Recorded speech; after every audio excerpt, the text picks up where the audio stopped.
More on this, I'm joined by a Latin America analyst, Javier Farje. He joins me live from London. Javier, first and foremost, what are your thoughts on this earthquake? I haven't spoken to people who have families in Colombia. It's been terrible. It was unexpected.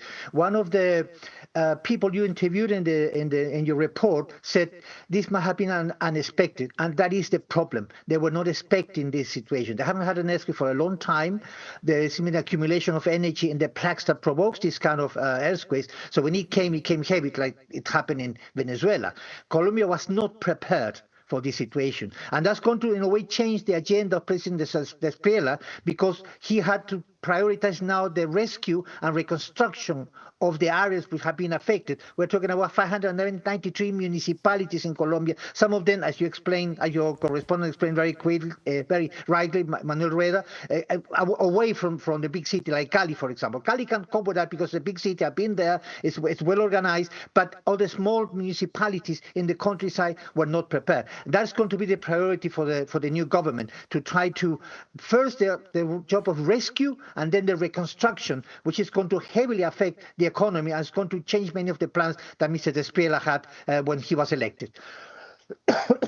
Javier, what do you think are going to be some of the biggest challenges facing the government? Like you pointed out, the priorities for the government have changed now, but how do you think they're going to confront that challenge?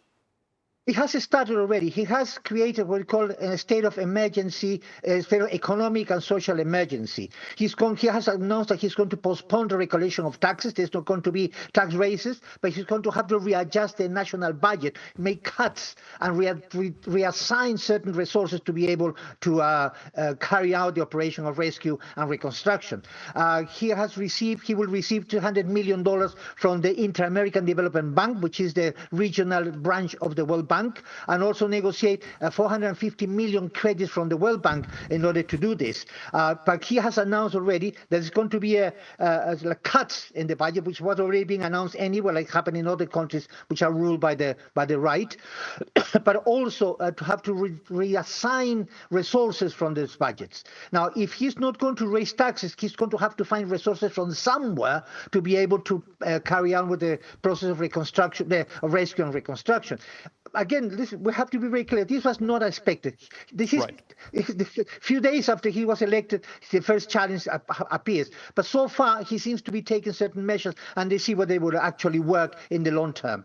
Indeed, this earthquake has taken Colombia by surprise. But certainly right now, we are seeing a lot of solidarity being expressed within the region. Yes. Latin American countries have pledged support to Colombia. We are also hearing reports coming in from U.S. State Department, for example. They are also sending aid to Colombia right now. Javier, given the fact that there have been fractions within Latin America in the past, what do you think this moment means for Latin American unity? Well, that's a very interesting question.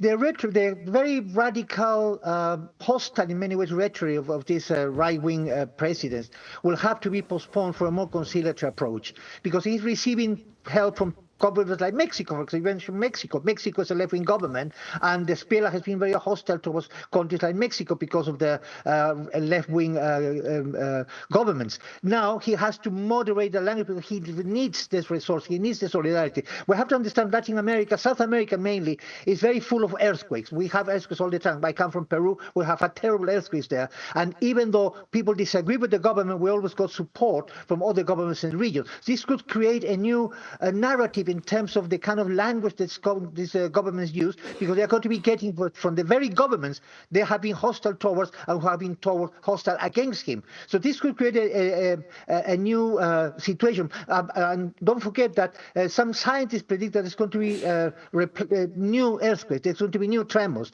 So they're going to make a long-term plan, and they're going to require for the solidarity of other countries in Latin America to carry on with that. This, tragically, and at the price of many lives lost, might change the behavior and the attitude that these countries will have. So in many ways, nature has done what politicians haven't been able to do, create some kind of conciliatory approach to things in Latin America.